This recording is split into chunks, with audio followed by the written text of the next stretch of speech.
Hello friends, आज हम पढ़ेंगे इंट्रोडक्शन टू ट्रिग्नोमेट्री।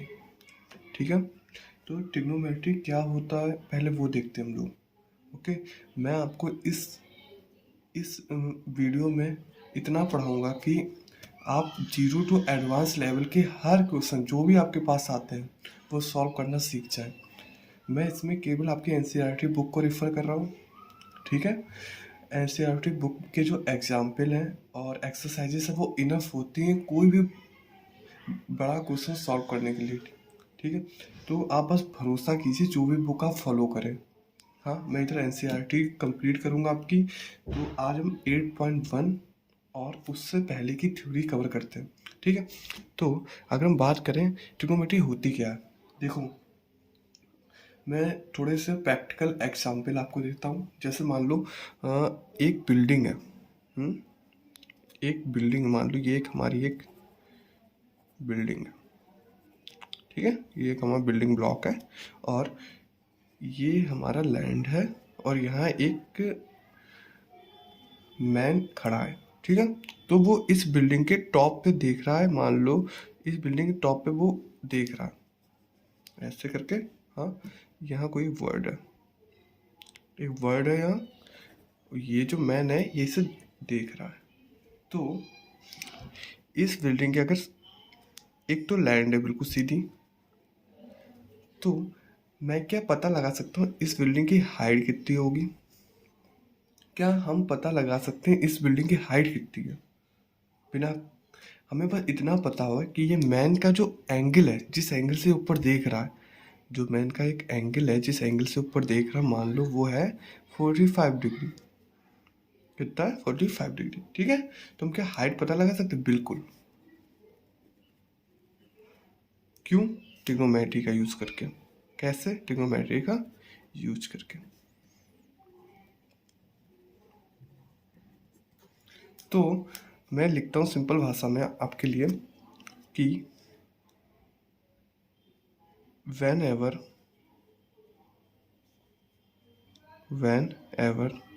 ठीक है, देयर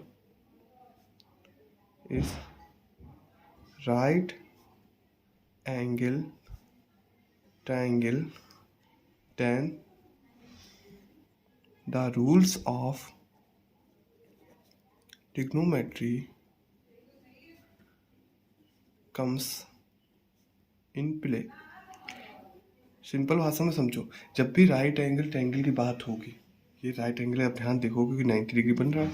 ठीक, जब भी राइट एंगल की बात होगी वहाँ हम ट्रिग्नोमेट्री के एप्लीकेशंस लगा सकते हैं, उसके रेशियोज लगा सकते हैं और कुछ भी पता कर सकते हैं। मान लो ये हाइट, यहाँ से यहाँ तक दूरी, ये एंगल भी पता कर सकते हैं, ये दूरी भी पता कर सकते हैं। समझ लो, एक ट्रायंगल की अगर मैं बात करूँ तो ये पता कर सकते हैं, ये पता कर सकते हैं, ये पहले से गिवन होगा 90। ठीक है, ये एंगल पता कर सकते हैं, ये एंगल पता कर सकते हैं। ठीक है, 5 चीज़ें पता कर सकते हैं पूरे, किसकी वजह से? ट्रिग्नोमेट्री की। तो एक तरीके से ट्रिग्नोमेट्री को मैं बोल सकता हूँ राइट एंगल ट्रायंगल की, मतलब उसे उसके क्वेश्चन सॉल्व करने के लिए एक टूल, पावरफुल टूल। ठीक है, तो हम आगे बात करते हैं। अब अगला टॉपिक मैं आपको बताऊंगा टूल होते हैं। देखो, बात करते हैं ट्रिग्नोमेट्रिक रेशियोज की। मैं जल्दी जल्दी पढ़ाऊंगा। ठीक है, हाँ, तो फिर ज़्यादा डिटेल पे नहीं जाएंगे, बस जो जो यूज होता है ना चीज़ें वो बस मैं बताऊंगा। देखो, मान लो एक राइट एंगल ट्रायंगल है, फिर से राइट एंगल ट्रायंगल तो मानना ही पड़ेगा, ट्रिग्नोमेट्री पढ़ रहे हैं ना। तो एक राइट एंगल ट्रायंगल मान लेते हैं, इसका 90 डिग्री है। ठीक है, ए बी सी, ये थीटा एंगल। अच्छा, ये सिंबल जानते हो आप लोग? ये सिंबल कहते हैं थीटा। थीटा जैसे जनरली हम मान लो कोई भी नंबर को एक्स मान ले, ऐसे कोई भी एंगल को थीटा मान लेते हैं। Theta is general form of angle.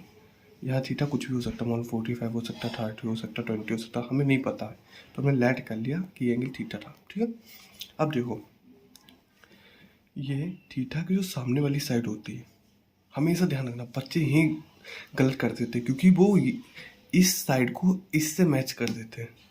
समझे? सामने वाली साइड होती है उसे कहते हैं हम परपेंडिकुलर। क्या कहते हैं? परपेंडिकुलर, ठीक। नीचे वाली जो साइड होती है उसे कहते हैं बेस, और ये तो हम जानते हैं longest side of triangle is known as hypotenuse, ठीक है। इतना समझ गए। हाँ, अब आगे बढ़ते हैं। देखो क्या होता है, हमारे पास 6 ट्रिग्नोमेट्री रेशियोज हैं।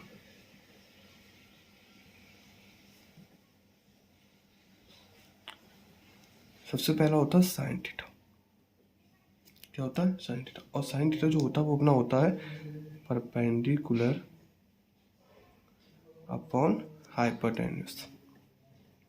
तो कोई ट्रिक से याद मत करना, मैं अभी बताता हूँ। ट्रिक करने बैठोगे ना, इसको याद करने के लिए और बाकी एंगल को याद करने के लिए ना, तो हमेशा रिकॉल करनी पड़ जाती है। समझ रहे हो वो ट्रिक को? अगर सीधे याद करोगे तो जल्दी होगा क्वेश्चन और जल्दी रिकॉल होगी। देखो परपेंडिकुलर क्या है? सी बी है, तो हम इसे ऐसे लिख सकते हैं सी बी।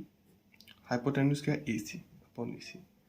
समझ आया? मतलब कि साइन थीटा अगर हमें कैलकुलेट करना है, ये वाला एंगल कैलकुलेट करना है, इस एंगल का थीटा साइन फंक्शन कैलकुलेट करना है, तो हमें परपेंडिकुलर अपॉन हाइपोटेन्यूस करना पड़ेगा, ठीक है। आगे देखते हैं इसका। अब होता है कॉस थीटा एक। कॉस थीटा क्या होता है? कॉस थीटा क्या होता है? कॉस थीटा होता है बेस अपॉन हाइपोटेन्यूस। क्या होता है? Base upon hypotenuse. देखो बेस अपॉन हाइपोटेन्यूस, इसे कैसे लिखते हैं? ए बी और ए सी। देखो ध्यान से, ठीक है। थर्ड की बात करूँ, थर्ड क्या है? थर्ड अपना होता है टेन थीटा। टेन थीटा क्या होता है? टेन थीटा कुछ नहीं, टेन थीटा को हम कह सकते हैं sine theta upon cos theta. जो हमने दो दो एंगल पढ़े हैं ना, इसका रेशियो, तो ऐसे लिख सकते हैं इसे perpendicular upon hypotenuse divided by base upon hypotenuse. क्यों? क्योंकि साइन थीटा की वैल्यू क्या होती है? Perpendicular upon hypotenuse. और कॉस थीटा की बेस अपॉन हाइपोटेन्यूस लिख लो, इधर सब्स्टिट्यूट करी, हाइपोटेन्यूस हाइपोटेन्यूस चला गया। क्या बचा? परपेंडिकुलर अपॉन बेस, ठीक है। और परपेंडिकुलर क्या है? C B upon A B.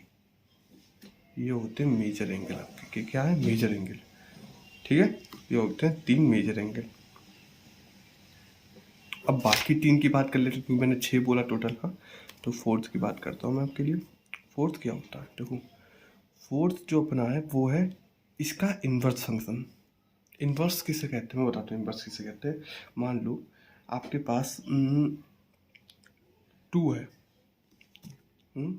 2 का इन्वर्स क्या होगा? 1/2। ऐसी चीज़ जो इंटू करने पे 1 बना दे। तो कोई भी ऐसी चीज़ जो इंटू करने पे 1 बना दे वो उसकी इन्वर्स कहलाएगी। यहाँ 2 की इन्वर्स क्या होती है? 1/2। ऐसे देखो साइन थीटा का जो इन्वर्स होता है उसे कहते हैं कॉसेक थीटा। क्या कहते हैं? Cosec theta. अब कॉसेक थीटा जो इन्वर्स है तो इसे कैसे लिखते हैं? 1/sin थीटा, ठीक है। यानी कि अगर हम इसे 1/sin थीटा लिख सकते हो, साइन थीटा को हम इधर लेके जाएं, कॉसेक को इधर लेके जाएं, तो हम साइन थीटा को भी तो 1/cosec थीटा लिख सकते हैं ना। दोनों ट्रू है, ठीक है। दोनों ट्रू है, ठीक है। तो अगर मैंने इसको ऐसे लिखा, मान लो मैंने इसको ऐसे लिखा, ठीक है, तो हम ऐसे कह सकते हैं कि 1/, अब इधर सब्सटीट्यूट करूँ, 1/ परपेंडिकुलर ऑफ हाइपोटेनस, मतलब कि सी बी अपॉन ए सी, जो ऊपर जाएगा ए सी उठ के इधर, तो ए सी अपॉन सी बी हो गया। मतलब कि हाइपोटेनस अपॉन परपेंडिकुलर, ठीक है। ये इसका इन्वर्स हो गया। अब कॉस का इन्वर्स देखो फंक्शन क्या होता है?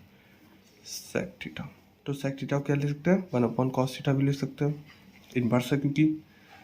समझ आए? जैसे देखो 2 का इन्वर्स 1/2 था, तो 1/2 ऐसे सेक को 1/cos, ठीक है। सेक का इन्वर्स 1/cos होता है, सेक का इन्वर्स कॉस होता है, कॉस का इन्वर्स सेक होता है, ठीक है। तो देखो कॉस थीटा के वैल्यू सब्स्टिट्यूट करें, 1/बेस अपॉन हाइपोटेनस, ऐसा हो गया। हाइपोटेनस ऊपर जाएगा तो क्या होगा? हाइपोटेनस अपॉन बेस, और हाइपोटेनस अपना कितना? ए सी अपॉन ए बी। देखो ध्यान से, इसका बस उल्टा होता है सेक थीटा, इसका उल्टा होता है कॉसेक थीटा। ये चीज़ें बस हमें ध्यान रखनी है। अगर मैं ये 3 मेजर याद है तो उससे हम ये डेरिवेट कर सकते हैं, ठीक है। लास्ट और बहुत इंपॉर्टेंट tan का जो इन्वर्स होता है वो होता है cot थीटा। साइन थीटा अपन कॉस थीटा होता है यहाँ, तो ये उल्टा हो जाएगा कॉस थीटा अपन साइन थीटा। अब कॉस थीटा को क्या लिखते हैं, बेस अपन हाइपोटेन्यूज, और साइन थीटा को परपेंडिकुलर तो हाइपोटेन्यूज कैंसिल हो जाएंगे। अगर हम यहाँ बेस अपन हाइपोटेन्यूज और परपेंडिकुलर अपन हाइपोटेन्यूज करूँ तो ये कैंसिल, तो क्या होता है बेस अपन परपेंडिकुलर, बेस अपन परपेंडिकुलर, बेस क्या है AB और परपेंडिकुलर CB, ठीक है।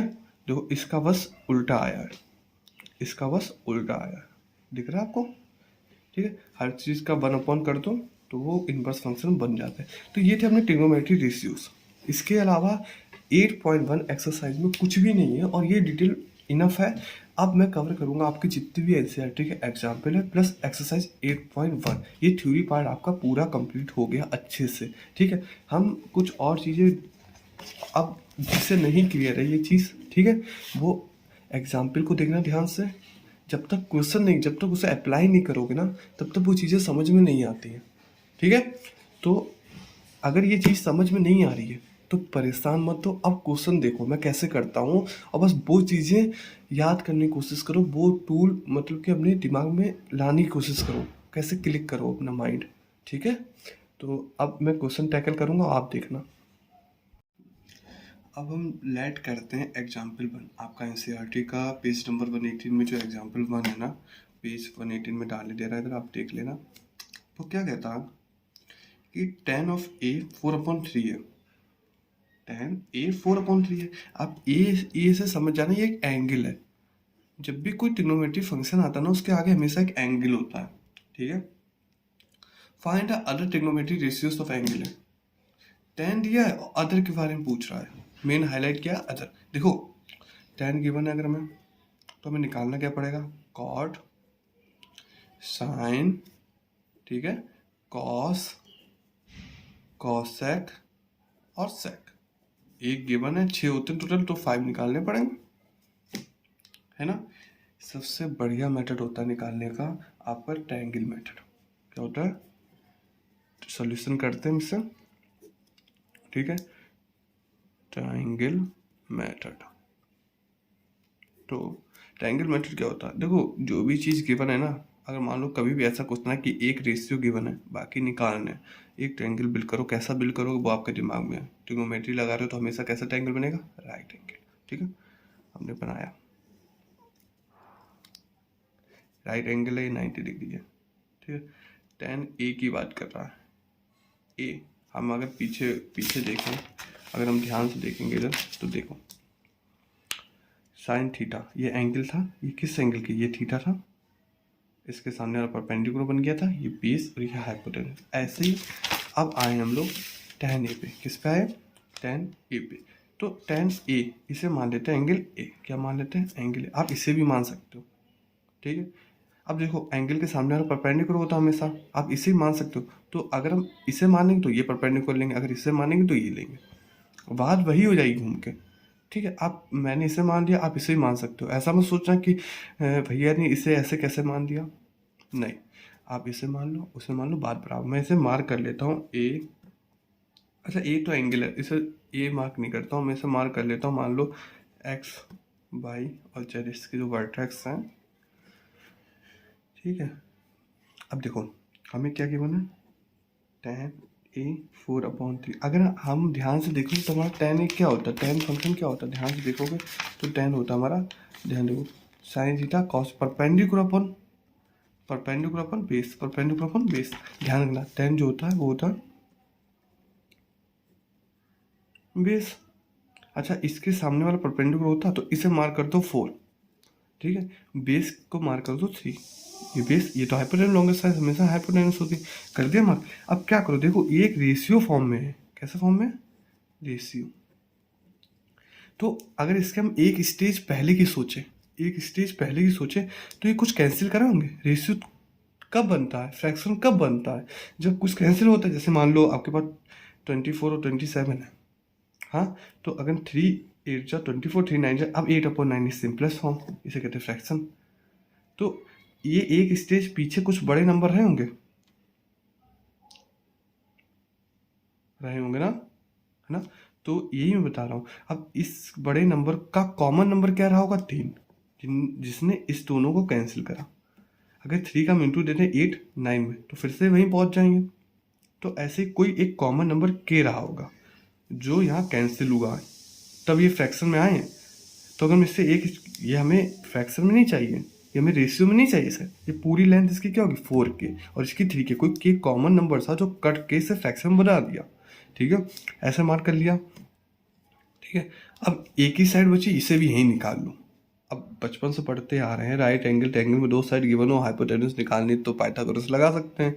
हाँ, पाइथागोरस अगर हम लगाएंगे इसमें तो क्या होती है, पाइथागोरस होती है हाइपोटेन्यूज का स्क्वायर और परपेंडिकुलर का स्क्वायर प्लस का बेस का स्क्वायर के बराबर होती है। अगर हम परपेंडिकुलर रखें 4k स्क्वायर 3k का होल स्क्वायर, हाइपोटेन्यूज स्क्वायर हम कैलकुलेट कर सकते हैं। देखो 16k स्क्वायर 9k स्क्वायर कितने हो गए,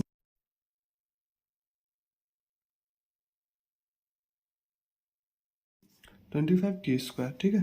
25k स्क्वायर हाइपोटेन्यूज के स्क्वायर के बराबर हमें हाइपोटेन्यूज निकालनी, स्क्वायर नहीं निकालना उसका। तो अंडर रूट ले लेंगे दोनों तरफ, कितनी होगी, under root of 25k square. देखो 25 का अंडर रूट 5, के स्क्वायर का k, तो हाइपोटेन्यूज कितनी आएगी 5k, यहाँ मार्क कर लो। हो गई तीनों साइडें अब निकालनी। अब 2 मिनट में एक सॉल्व होगा क्वेश्चन, यही हमें करना पड़ रहा है। हमें बस इस ट्रायंगल मेथड की तीनों साइडें निकालनी पड़ती हैं, उसके बाद 2 मिनट सॉल्व। देखो क्या निकालना हमें, सबसे पहले हम कोई भी एंगल निकालते, साइन निकालते, चलो साइन थीटा क्या होता है, साइन थीटा क्या होता है, परपेंडिकुलर अपॉन हाइपोटेन्यूज। पीछे आप पढ़ सकते हो जो मैंने पढ़ाया था वीडियो पे, परपेंडिकुलर अपॉन हाइपोटेन्यूज। देखो परपेंडिकुलर क्या, इधर 4k एंगल के सामने परपेंडिकुलर होता है और लॉन्ग के साइड हाइपोटेन्यूज, तो 4k अपॉन 5k कर दूंगा, मतलब परपेंडिकुलर अपॉन हाइपोटेन्यूज करा मैंने, ठीक है। के कैंसिल, के कैंसिल, ठीक है। आया क्या, 4/5, क्या आया 4/5। तो साइन थीटा कितना होगा 4, एक आपने पता है। अब कॉस थीटा हम निकाल सकते हो, कॉस थीटा कितना होता है, देखो कॉस थीटा निकालने के लिए क्या होता है, बेस अपॉन हाइपोटेन्यूज। बेस कितना है, देखो 3k और हाइपोटेन्यूज कितना है 5k, कैंसिल 3/5। ये ऐसे बनाता हूँ मैं, यहाँ निकालता हूँ टेन थीटा। टेन थीटा तो अच्छा हमें पता था, टेन थीटा पहले से गिवन। अब निकालता हूँ कॉट थीटा। अच्छा कॉट थीटा निकालने के दो तरीके हो सकते हैं, एक तो 1/tan थीटा हो सकता है, क्योंकि हम जानते हैं कॉट थीटा को 1/tan थीटा भी कहते हैं, ठीक है। या तो आप tan थीटा जो होता है वो परपेंडिकुलर बेस होता है, तो कॉट थीटा क्या होता है, बेस अपॉन परपेंडिकुलर। जैसे कि पीछे अगर हम पढ़ें तो हम निकाल के आते हैं कॉट थीटा क्या होता है, देखो बेस अपॉन परपेंडिकुलर, ठीक है। दो तरीके हो सकते हैं, तो 3/4 में तो सीधे लेट करो, क्योंकि कॉट थीटा हम कहते हैं 1/tan थीटा। तो tan थीटा में अगर 4/3 दिया तो cot थीटा कितना हो जाएगा 3/4। अब चाहो तो वैसे भी कर सकते हो, जैसे कि मान लो cot थीटा क्या कहते हैं, बेस अपॉन परपेंडिकुलर। तो बेस क्या है, देखो इधर 3k और परपेंडिकुलर क्या है 4k, कैंसिल 3/4, वही आंसर आ रहा है, ठीक है। अब रह गया 1 2 3 4 कॉसेक थीटा। कॉसेक थीटा को लिख लो हाइपोटेन्यूज अपॉन परपेंडिकुलर, या सीधे 1/sin थीटा भी कह सकते हो, ठीक है, कुछ भी कह सकते हो। तो साइन थीटा अगर 4/5 है तो कॉसेक थीटा कितना हो गया 5/4, क्लियर है 5/4। हाँ, अब हम बात कर लेते हैं, एक और है गया हमारा जो है, यहाँ निकालता हूँ सेक थीटा। सेक थीटा क्या होता है, 1/cos थीटा भी होता है, या हम लोग कह सकते हैं हाइपोटेन्यूज अपॉन बेस, ठीक है। हाइपोटेन्यूज क्या है 5k और बेस क्या है 3k, 5/3, ठीक है। अगर आप ऐसे भी निकालोगे, देखो 5/3, ठीक है। सारे रेशियोज पता चल गए, एग्जाम्पल सॉल्व हो गया, ओके। तो ये था हमारा ये वाला एग्जाम्पल, ये भी सॉल्व हो गया। अब हम अगर एग्जाम्पल 2 देखें, पेज नंबर 118 का एनसीईआरटी का, तो कह रहा है if angle B and angle Q are acute angle. Acute angle क्या होते हैं, जो 0 से 90 डिग्री के बीच हो, ठीक है। Such that sine B equal sine Q, then prove that angle B equal angle Q. ये क्वेश्चन जो है ना, ये मतलब कि एक ही क्वेश्चन है मुझे लगता है एनसीईआरटी में, और बहुत इम्पोर्टेंट क्वेश्चन है, मतलब कि अगर पीरियोडिक में तो आ सकता है मेरा मानना है, इसलिए इसे देखते हैं। तो हमसे बोला B and Q are acute angle such that sine B equal sine Q. अच्छा एक बात बताओ, एक एक एक ट्रायंगल में एक ही साइन पॉसिबल है? कहने का मतलब है अगर साइन बी की मैं बात करूँ, साइन बी ठीक है, और साइन क्यू, तो हम दो ट्रायंगल ऐड करेंगे। देखो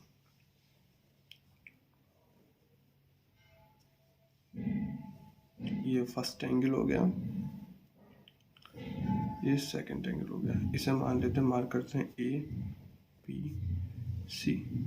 गलती होगी, ए सी कर लो, इसे सी, इसे बी कर लो, क्योंकि 90 डिग्री है ना। इसे कर दो पी क्यू आर, ठीक है। देखो हमें ये एंगल दिया साइन बी, इसका साइन बी ये एंगल का, ठीक है, साइन क्यू ये वाला एंगल, ठीक है। ये परपेंडिकुलर हो गया, या इस पर बात नहीं करते, तो साइन बी हमें क्या है, sine B equal sine Q. इसी से मैं सारी चीज़ें प्रूव करूँगा। हमें अगर ये दिखाना है ये, तो एक चीज़ हमेशा ध्यान रखो, जब भी दो ट्रायंगल का कोई दो एंगल बराबर दिखाने पड़ते हैं तो दो ही मेथड होते हैं, एक तो कॉन्ग्रुएंसी, दूसरा होता है सिमिलरिटी। सिमिलरिटी क्या चीज़ है, 9th में पढ़ाई जाती है सिमिलरिटी क्या होती है, ठीक है। अगर दो ट्रायंगल को हम सिमिलर प्रूव कर देते हैं तो उसका हर एंगल बराबर होता है, ठीक है, वो उसकी एप्लीकेशन होती है। सिमेट्री की कंडीशन क्या होती है, मैं फिर से रिवीजन करा दे रहा हूँ। देखो अगर मैं मान लो ये परपेंडिकुलर है, तो ये same side A C upon P R, hypotenuse A B upon P Q, A B upon P Q, ध्यान से देखना, C B upon R Q, ये तीनों बराबर होने चाहिए तो हमारा ट्रायंगल सिमिलर होता है। अगर ये तीनों रेशियो बराबर है, बात समझे मेरी, अगर ये तीनों रेशियो बराबर है तो सिमिलर होता है ना, ठीक है। अब हमें साइन बी, और ये हमें कंडीशन है, ठीक है, अभी यहाँ से निकालने कोई चीज़। देखो इसे फिर से लिखता हूँ, साइन बी क्या होता है, साइन हमेशा क्या होता है, परपेंडिकुलर अपॉन हाइपोटेन्यूस, तो ए सी अपॉन ए बी। देखो A C upon A B, इसकी वैल्यू रखी, इसकी भी ऐसी वैल्यू रखता हूँ, क्यू की, साइन क्यू क्या है, P R upon P Q, ठीक है, दोनों इक्वल है, यहाँ से ये पता चलिए इक्वल है। अब अगर हम सोचो हमें इसको इस फॉर्मेट में लाना है, इसको इस फॉर्म में लाना है, तो पी आर को इधर ले आए और ए बी को उधर ले जा सकते हैं, कोई दिक्कत है उसमें? बिल्कुल नहीं है। तो पहले के दो प्रूव हो जाएंगे, और फिर इसको बाद में देखते हैं, हम पहले ये कर लेते हैं, ठीक है। हम क्रॉस अगर कर दें या क्रॉस कर दें तो फिर क्या मिलेगा हमें, देखो E C upon P R equal A B upon P Q.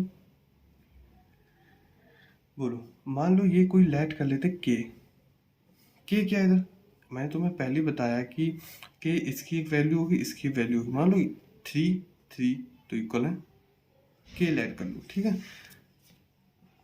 इतना समझ में आया। अब हमें ये चीज़ और बची है, इसको कैसे निकालेंगे, इसको निकालने का सिंपलेस्ट तरीका होता है, देखो ऊपर क्या है, बी सी या सी बी, ठीक है, नीचे क्या है, क्यू आर या आर क्यू, इसे लिखते हैं। सी बी की वैल्यू क्या होगी, अगर हम ट्रायंगल में देखें तो सी बी की वैल्यू क्या होगी, हाइपोटेन्यूस माइनस ये है ना, हाइपोटेन्यूस माइनस ये, तो इसे कैसे लिख लोगे, अंडर रूट लेंगे ना, स्क्वायर होता है ना, तो अंडर रूट ए बी का स्क्वायर माइनस का कौन सी साइड बताई थी मैंने, ए सी वाली, ए सी का स्क्वायर, ठीक है। इसे और आगे के हम फॉर्मेट में लिखे तो कैसे लिख सकते हो, अगर हम और आगे के फॉर्मेट में लिखें तो हम कैसे लिख सकते हैं, ध्यान देखो, अगर हम इसी के पैरेलली बात कर लें तो आर क्यू की बात करेंगे, क्योंकि C B upon R Q में निकालना है ना। अगर वो C B upon R Q हमारा ये बराबर आ गया, के बराबर आ गया, तो तीनों को इक्वेट कर दूंगा और सिमिलर ट्रायंगल करके फिर मैं एंगल दिखा दूंगा, समझ आएगा। तीनों चीज़ें बराबर आ गई अगर, तो आर क्यू की वैल्यू निकालते हैं। आर क्यू क्या, देखो आर क्यू क्या है, R Q equal under root P Q square minus R P square, Pythagoras से, पी क्यू स्क्वायर माइनस का आर पी स्क्वायर, ठीक है, ठीक है। इसे ऐसे ही रखते हैं, ऊपर वाले को देखते हैं, ए बी स्क्वायर को क्या लिख सकते हो, अगर हम ए बी की बात करें, क्योंकि हमें अगर के लाना है तो हमें न्यूमेटर जो होगा वो डिनोमिनेटर से साथ बनाना पड़ेगा, इन दोनों का जो डिवाइड दूंगा मैं तो न्यूमेटर डिनोमिनेटर से साथ बनाना पड़ेगा, है। ए बी स्क्वायर को क्या लिखते हैं, ध्यान देना, ए बी स्क्वायर को मैं यहाँ से, अगर मैं जो गिवन है हमारे पास यहाँ से, तो उसमें से हम क्या लिख सकते हैं, ए बी स्क्वायर को, ए बी स्क्वायर को लिख सकते हैं के स्क्वायर पी क्यू स्क्वायर, के पी, ए बी को क्या लिख सकते हैं, ए बी को हम इधर से कंपेयर करेंगे, यहाँ से देखो, यहाँ से ए बी को के पी क्यू लिख सकते हो, के पी क्यू, अगर मैं इसे इधर भेज दूँ तो के पी क्यू लिख सकते हैं, के पी क्यू। ऐसे हम ए सी को क्या लिख सकते हैं, के पी आर। देखो ये चीज़ें बस याद रखनी पड़ती हैं, ये चीज़ अगर तुम्हें आती है तो बस यहाँ सब्स्टिट्यूट करो, के पी क्यू का होल स्क्वायर है माइनस का के पी आर का होल स्क्वायर। ये आगे थोड़ा ले जाओ, क्या बन जाएगा, देखो के स्क्वायर पी क्यू का स्क्वायर, के स्क्वायर पी आर का स्क्वायर, सेम बन गया बिल्कुल नीचे जैसा, बस यहाँ के का फैक्टर है तो के कॉमन लेके बाहर ले रहे, के कॉमन लेके बाहर लेंगे, तो देखो कॉमन ले रहा हूँ मैं, अगर मैं के स्क्वायर यहाँ से कॉमन ले लूँ अंदर क्या बचेगा, पी क्यू स्क्वायर माइनस का पी आर स्क्वायर रूट में, बोल बचा ठीक है।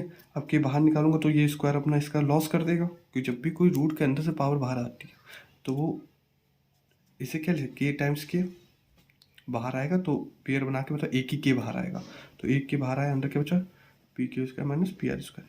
ये वैल्यू किसकी आ गई, सी बी की। अब हम देख लेते हैं हमें निकालना क्या, C B upon R Q, तो यहाँ कर लेते हैं C B upon R Q. C B की वैल्यू के P Q square minus P R square, और आर क्यू की अपनी वैल्यू क्या, अपनी आर क्यू की अपनी है under root P Q square minus का पी आर स्क्वायर। कैंसिल हो गए दोनों, क्या बचा, केवल के। तो मतलब यहाँ से हमें पता चल गया, अगर मैं इसे इक्वेशन 1 मार्क करूँ तो this equation equal to equation 1,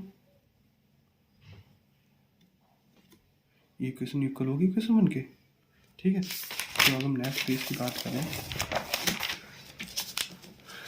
तो हम लिख सकते हैं कि हम क्या लिख सकते हैं, हम लिख सकते हैं कि हमारा जो तीनों triangle A C upon P R equal A B upon P Q equal P C upon Q R, जो हमें प्रूव करनी थी कंडीशन, तो देयरफॉर ये तीनों बराबर आ गए हैं, इक्वल के भी मान लो ना हम कहो, कोई दिक्कत नहीं है, तो हम ऐसे कह सकते हैं triangle A C B equal triangle P Q are.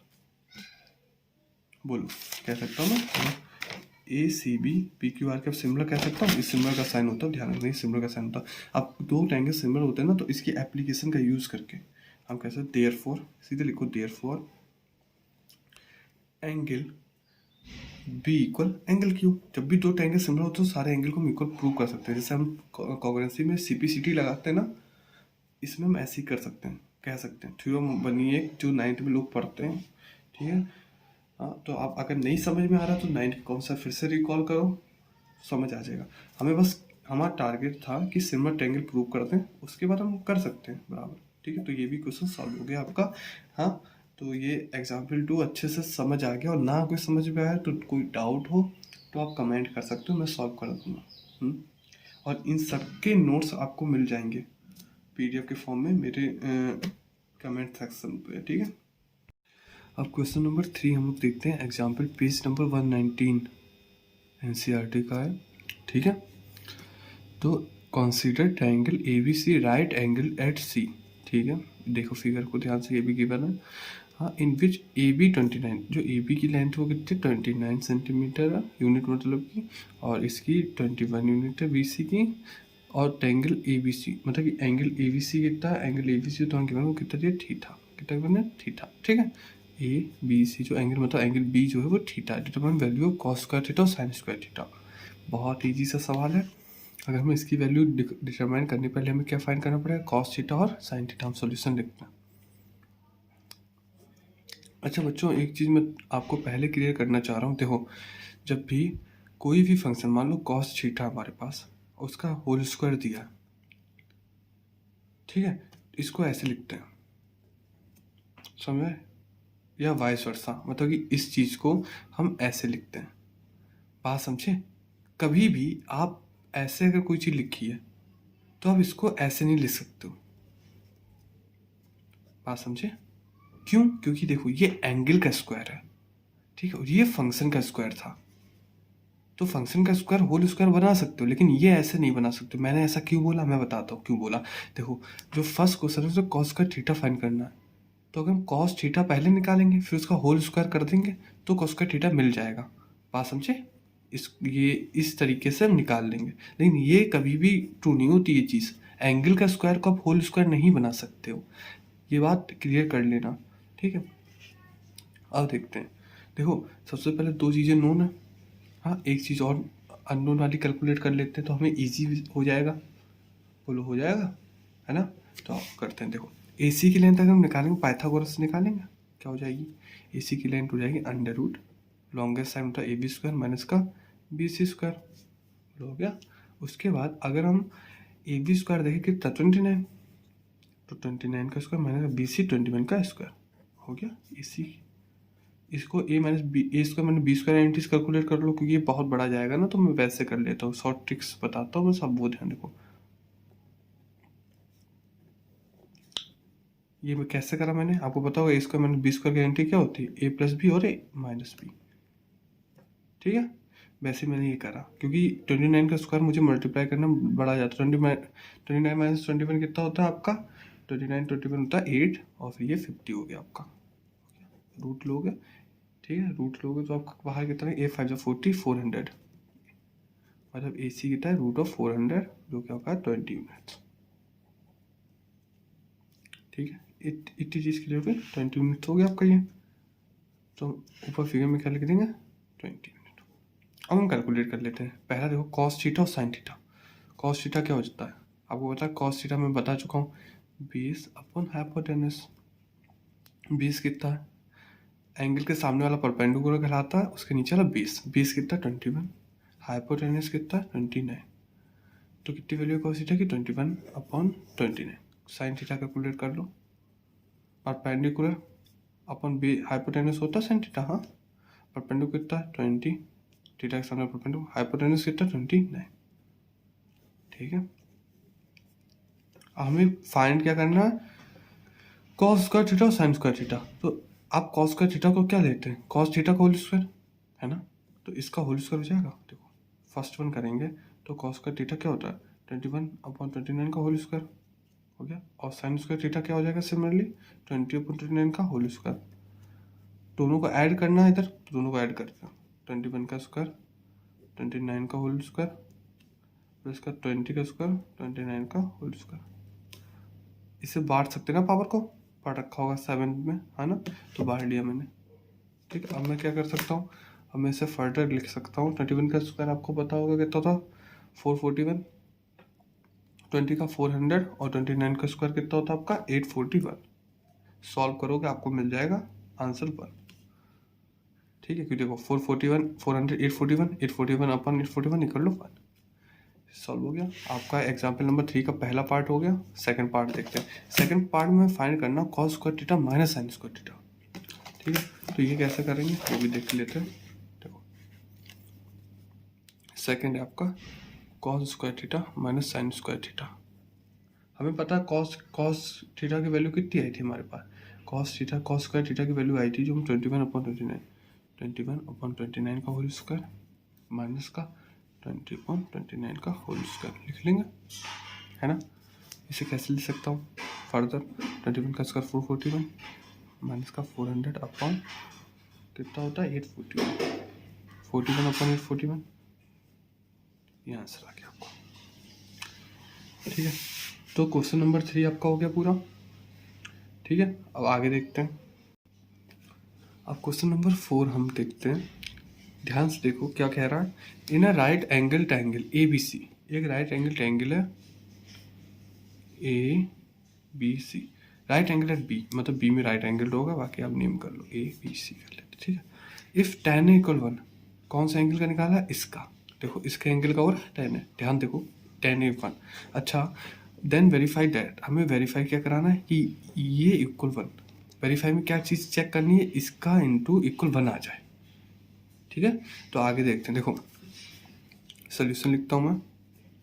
Solution में क्या होगा आप ध्यान से देखना। tan हमें गिवन क्या है? tan है इक्वल 1, ये क्या है? गिवन। अगर हम ध्यान से देखें तो tan क्या होता है? परपेंडिकुलर अपॉन बेस, पढ़ा है ना मैंने? तो हाँ अब परपेंडिकुलर कौन सी चीज़ होगी, सामने वाली होगी ना एंगल का, ये एक्ट करेगी परपेंडिकुलर की, ये वाली BC वाली साइड। तो अगर हम इसे लिखे परपेंडिकुलर अपॉन बेस 10 को बोलो और 1 आ रहा है, तो यानी कि परपेंडिकुलर बेस के बराबर रहा होगा, तभी तो कट के 1 आया होगा ना। तो हम दोनों को K अपॉन K मान सकता हूँ मैं, हाँ या ना, K K क्यों माना, फिर से देखो ध्यान से, tan कितना है 1, इसे ऐसे लिख सकते, tan कितना 1 अपॉन 1 है, ऐसे लिख सकते हैं। तो 1 ये हो गया, 1 ये हो गया, और कोई चीज़ एलिमिनेट हुई होगी वो कॉमन क्या लिखते हैं K, तो 1 K ये लिख लो, 1 K ये लिख दो आप। अभी ये आप रेक्टेंगुलर मेथड से कर रहे हैं तो हमें थर्ड साइड भी नोट करनी पड़ेगी, AC हाइपोटेन्यूस है। तो इसका स्क्वायर प्लस इसका स्क्वायर का रूट ये साइड आ जाएगी पाइथागोरस से। चलो लगाते हैं, AC का स्क्वायर किसके बराबर होगा, AB के स्क्वायर प्लस का BC के स्क्वायर, किससे, पाइथागोरस से आपका। अब देखो AC स्क्वायर कितना होता है, हम AC का स्क्वायर ऐसे लिखेंगे और 1K का स्क्वायर प्लस 1K का स्क्वायर आ गया। 1K स्क्वायर मतलब K स्क्वायर 2K स्क्वायर हो गया, बोलो। AC कितनी आ गई, √2K। हमें AC पता चल गई, AC होगी, हम मार्क कर देता हूँ √2K। अब हमें देखो 2 sin A cos से निकालना है, 2 sin A cos से, चलो ये भी कर लेते हैं। तो sin A पहले हम कैलकुलेट करते हैं, sin A कितना है, sin A का यूज हो रहा है ना इधर पहले फंक्शन, फिर दूसरा रेशियो क्या, cos A। sin A यहाँ निकालता हूँ, sin A क्या होता है, perpendicular upon hypotenuse. A angle है तो A एंगल के सामने वाला परपेंडिकुलर होता है, ध्यान रखना, एंगल जो एंगल के लिए कैलकुलेट करते हैं रेशियोस, उसके सामने वाला परपेंडिकुलर मतलब कि 1K upon hypotenuse longest side √2K। K की कैंसिल कितना है, 1 अपॉन √2 आया। अब ऐसे हम कॉस कैलकुलेट करते हैं, कॉस है, देखो कॉस से निकालना हम लोग को, तो ये सामने वाला परपेंडिकुलर मतलब ये बेस हो गया, तो बेस अपॉन हाइपोटेन्यूस होता है 1K √2K। देखो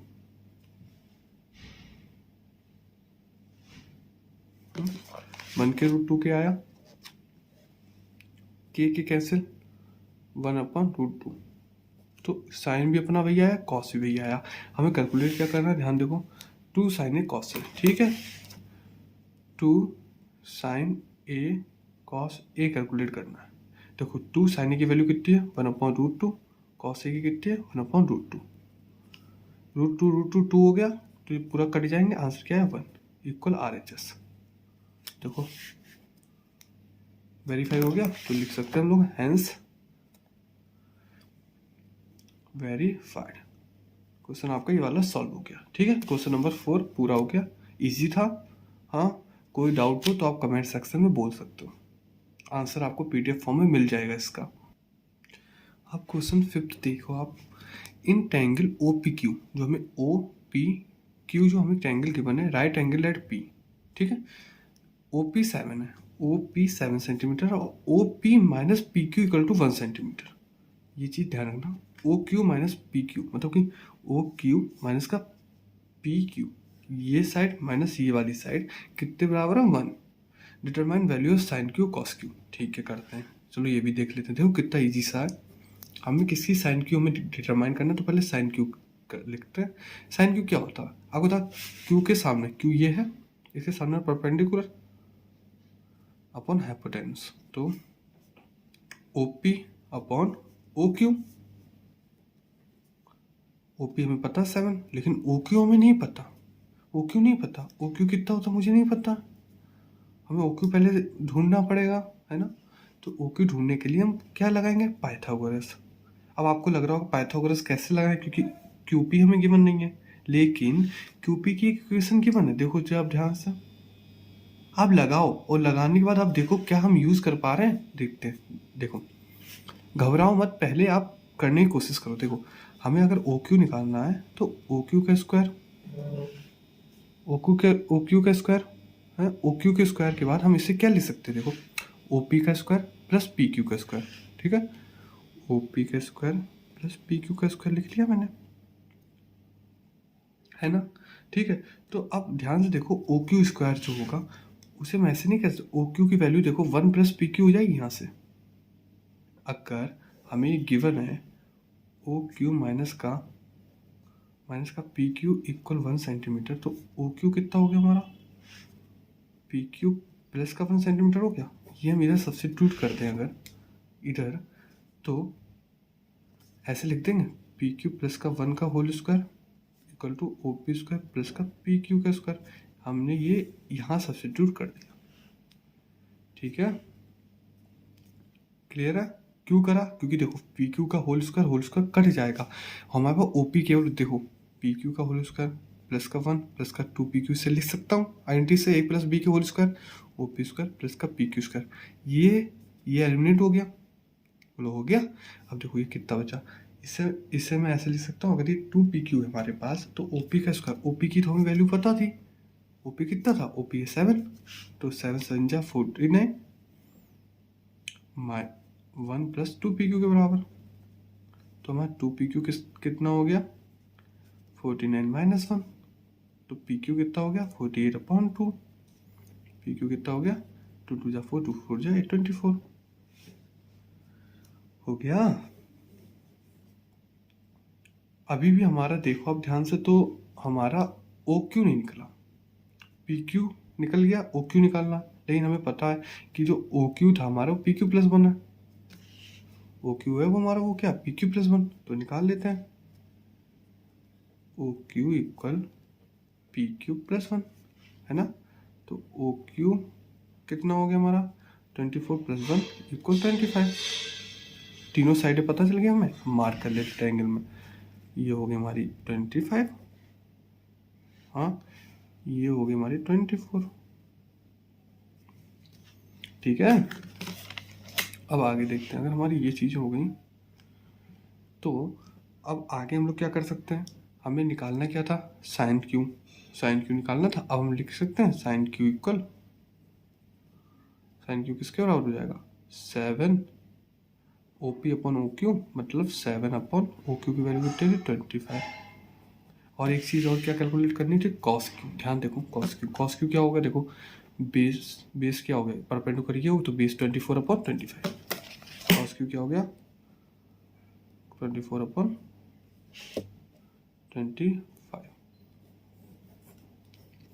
ये आपका एग्जाम्पल नंबर 5 हो गया, ठीक है। आपको इसके सारे सॉल्यूशंस जो है ना वो पीडीएफ के फॉर्म में मिल जाएंगे, और कोई भी डाउट हो आप कमेंट करके पूछ सकते हो। अगले वीडियो में मैं एक्सरसाइज 8.1 पूरी कवर करूँगा अच्छे से, जिससे कुछ भी ना इसमें कोई भी कैसा भी डाउट हो आप सीधे पूछ सकते हो कमेंट सेक्शन में, ओके।